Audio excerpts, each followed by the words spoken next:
Shalom, salam jumpa dalam program Suara dari Jurang yang Dalam, Klasis Timur Tengah Utara. Hari ini kita akan belajar bersama dengan kebenaran firman Tuhan yang terambil dalam Injil Matius pasal 10 ayat yang ke-16 sampai ayat yang ke-33 di bawah terang tema motivasi menentukan kualitas pelayanan. Untuk itu sebelumnya mari kita menghadap Tuhan di dalam doa. Kita berdoa. Ya Bapa yang di surga, kuasailah kami dengan hikmat yang dari Allah, agar firman hari ini menjadi berkat bagi kami. Amin. Bapak, Ibu, saudara-saudari yang diberkati Tuhan, setiap kali kita melakukan sesuatu itu pasti memiliki yang namanya dorongan. Dan dorongan itu kita bisa sebut dengan motivasi. Banyak hal yang menjadi motivasi dalam kita melakukan sesuatu, termasuk di dalamnya ketika kita melakukan yang namanya pelayanan. Dengan motivasi yang ada dapat membuat seseorang dia tetap bertahan ataukah dia juga bisa mundur dari apa yang dia lakukan atau pelayanan yang sedang dijalankan. Misalnya ketika dia berhadapan dengan yang namanya hambatan, dia berhadapan dengan yang namanya penolakan, dan lebih parah lagi ketika dia berhadapan dengan yang namanya penganiayaan.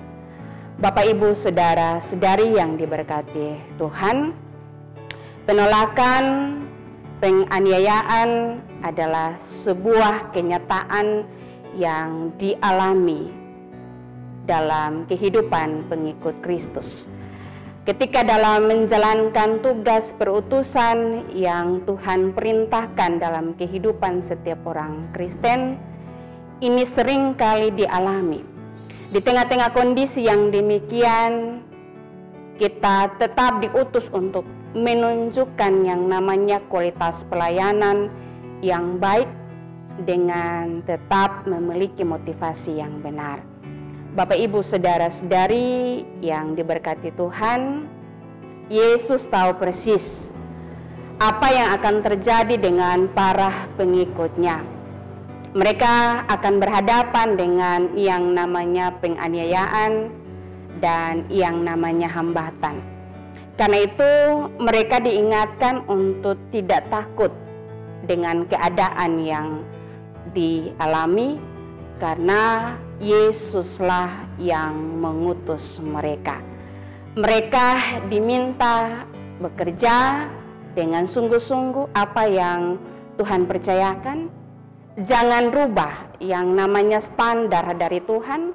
Pastikan di sini pelayanan terbaik bagi Tuhan dapat diberikan. Bapak, Ibu, saudara-saudari yang diberkati Tuhan, dalam mengemban tugas pengutusan itu, ingatlah beberapa hal saat berhadapan dengan yang namanya hambatan atau berhadapan dengan yang namanya penganiayaan.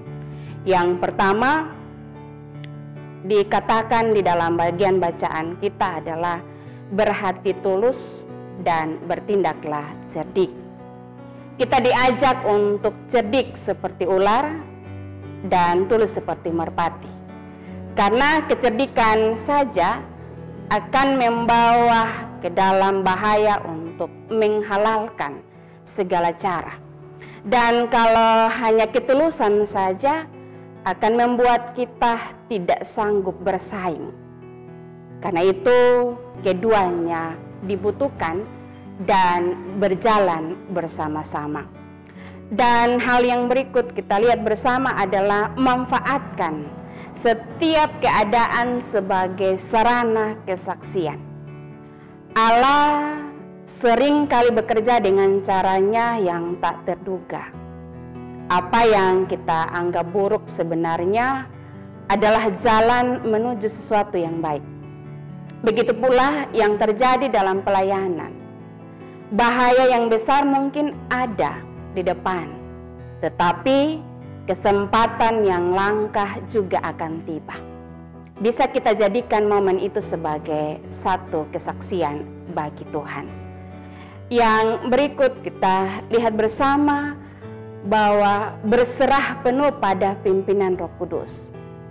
Tidak boleh khawatir tentang bagaimana atau apa yang harus kita katakan ketika kita berhadapan dengan berbagai penolakan atau berbagai hambatan yang ada.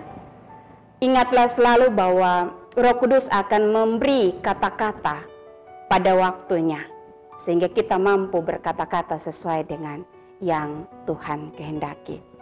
Dan hal yang terakhir adalah bahwa ingatlah selalu untuk janganlah menyangkal Yesus. Dalam keadaan terdesak, dalam keadaan menderita, dalam keadaan takut, janganlah sesekali kita menyangkal Yesus. Ingatlah senantiasa, Dia itu sanggup pelihara kita, dan Dia jugalah yang menentukan hidup dan mati seseorang. Bapak, Ibu, saudara-saudari yang diberkati Tuhan, dengan demikian, apapun tantangan yang ada, mari layanilah Tuhan dengan tulus dan janganlah ada motivasi egois apapun. Mari layanilah Tuhan dengan kesadaran betapa bahayanya dunia tempat kita berada. Mari layanilah Tuhan dengan kesadaran bahwa Tuhan akan memimpin, menyertai, dan menjaga hidup kita senantiasa. Amin.